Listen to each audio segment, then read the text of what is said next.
काही दिवसापूर्वी माझ्या टाचाला अशा भेगा पडल्या होत्या, ज्याने की एक पाऊल चालणंही खूप जास्त अवघड झालं होतं. सुई टोचल्यासारखं दुखत होतं, रक्त निघत होतं. त्यासाठी मी एक घरगुती उपाय केला, ज्यामुळे माझ्या टाचाला पडलेल्या भेगा पूर्णपणे नाहीशा झाल्या. त्यासोबतच अगदी पाय देखील खूप छान सॉफ्ट आणि सुंदर झाले. बघू शकता पाय किती चांगले झालेले आहे. टाचाच्या पूर्ण भेगा नाहीशा झाल्या आणि हे काही दिवसातच होतं. घरातीलच काही वस्तूचा वापर करून तुम्हालाही अशा प्रकारचा त्रास असेल, टाचदुखी, टाचाला भेगा पडणे किंवा पाय दुखणे किंवा अशा प्रकारचा, तर नक्कीच तुम्ही हा उपाय करा. 2 स्टेपमध्ये हा घरगुती उपाय, दोन्ही स्टेप फॉलो केल्यानंतर 100% रिझल्ट मिळतो. त्यामुळे व्हिडिओ शेवटपर्यंत बघा आणि हो आवडल्यास मित्रपरिवारासोबत शेअर करा. चला यासाठी आपल्याला काय काय लागणार आहे ते बघूयात. पहिल्या स्टेपसाठी बघा आपल्याला इथे लागणार आहे एक वाटीमध्ये आपल्याला लिंबाचा रस घ्यायचा आहे. थोडंसं लिंबू यामध्ये पिळून घ्यायचं. त्यानंतर या लिंबामध्ये आपल्याला टाकायचा आहे थोडासा शॅम्पू. अगदी थोडासा शॅम्पू टाकायचा, जो आपण केस धुण्यासाठी वापरतो तो कोणताही घेतला तरी चालेल. त्यानंतर बघा आता ना यामध्ये आपल्याला टाकायचा आहे खायचा सोडा. अगदी थोडासा खायचा सोडा टाकायचा, अर्धा चमचापेक्षाही कमी. आणि हे मिश्रण 2 पायासाठी मी बनवत आहे. तुम्ही जर जास्त त्यापेक्षा बनवायचं असेल तर अगदी सहज बनवू शकता. आता थोडा बघा खायचा सोडा असा टाकला की यामध्ये कसं असं फेस यायला सुरुवात होते. आता याला व्यवस्थित आपण मिक्स करायचं आणि पूर्ण शॅम्पू यामध्ये आपल्याला छान मिक्स करून घ्यायचा आहे. आणि हो, तुम्ही हा व्हिडिओ कोणत्या गावातून किंवा शहरातून बघत आहात ते मला कॉमेंट बॉक्समध्ये नक्की सांगा, जेणेकरून माझा व्हिडिओ कुठे कुठे पोहोचला मला ते कळेल.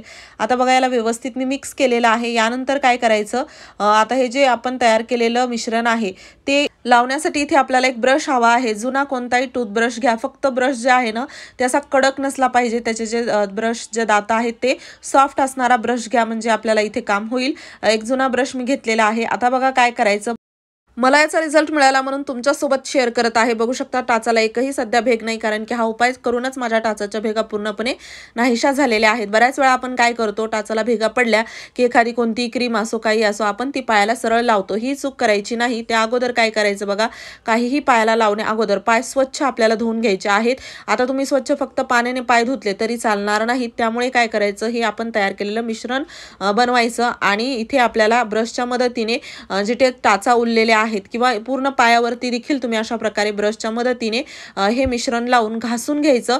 जास्त नाही, हळूहळू घासायचं. अगदी यामुळे काय होतं, तुमच्या टाचामध्ये जी धूळ बसलेली असते किंवा घाण असते ती पूर्णपणे निघून जाते, ज्या भेगा पडलेल्या असतात तिथून, आणि डेड स्किन देखील निघते. तर यानंतर बघा एक तर स्वच्छ पाण्याने पाय धुवून घ्यायचे किंवा ओल्या कपड्याने याला पुसून घ्यायचं. तर तुम्ही बघाल अगदी पुसल्यानंतर किंवा धुतल्यानंतर अगदी तुम्हाला त्याच वेळेस तुमचे जे पाय आहेत ना ते खूप जास्त असे जे खडबड झाले होते ते खूप सॉफ्ट असे जाणवतील.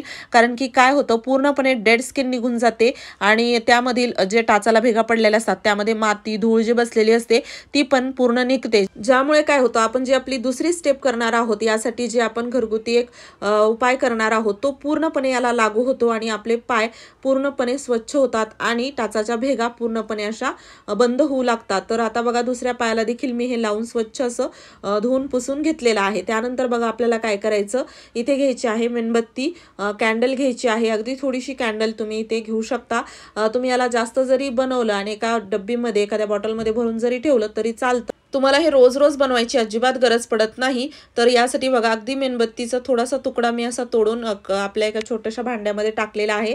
त्यानंतर याला गॅसवरती ठेवायचं आणि अशा प्रकारे आपली मेणबत्ती जी आहे ती आपल्याला वितळून घ्यायची आहे. आता मेणबत्ती बघा वितळून तुम्ही इथे जसं मी म्हणलं कमी जास्त देखील घेऊ शकता आणि एकदाच बनवून देखील भरपूर ठेवलं तरी चालेल आणि याचा 100% रिझल्ट येतो. त्यामुळे हे करूनच बघा. आता इथे बघा याला वितळून घेतलेला आहे, चांगलाच यामधून धूर निघत आहे. यामध्ये गरम असतानाच आपल्याला टाकायची आहे थोडीशी हळद. कारण की काय होतं, टाचाला भेगा पडल्या की एक तर दिसायला चांगलं दिसत नाही, चालता येत नाही, त्यामधून रक्त निघतं, खूप जास्त दुखतं, त्रास होतो. आता थंडीमध्ये तर अजूनच हा त्रास वाढतो. त्यामुळे हा उपाय करणं खूप गरजेचं आहे. नक्की करून बघा. आता यानंतर बघा यामध्ये आपल्याला टाकायचं आहे हळद. टाकली थोडीशी आपण, आपल्याला घ्यायचं इथे वॅसलीन आणि अगदी थोडंसं घ्यायचं आहे ते देखील आपण यामध्ये असं टाकून याला व्यवस्थित असं मिक्स करणार आहोत. अगदी बेसिक घरातीलच गोष्टी आहेत, त्यामुळे आजच बनवून बघा. आणि चॅनलवरती नवीन असाल तर सबस्क्राईब करायला विसरू नका. असेच नवनवीन व्हिडिओज मी तुमच्यासाठी घेऊन येत राहते. यानंतर बघा आपल्याला इथे वापरायचं आहे ॲलोवेरा जेल. कोरफडीचं गर आपल्याला वापरायचं आहे. तुम्ही फ्रेश जरी ॲलोवेरा तुमच्याकडे असेल, कोरफड असेल तर ती देखील कट करून थोडीशी गर याचा टाकला तरी चालेल. मी जेल जे मार्केटमध्ये असतं ते टाकलेलं आहे, कारण की फ्रेश माझ्याकडे सध्या कोरफड नाही. अगदी थोडंसं टाकायचं। त्यानंतर यामध्ये आपल्याला 4-5 थेंब खोबरेल तेलाचे टाकायचे आहेत आणि ते देखील आपण यामध्ये असे व्यवस्थित मिक्स करून घ्यायचं।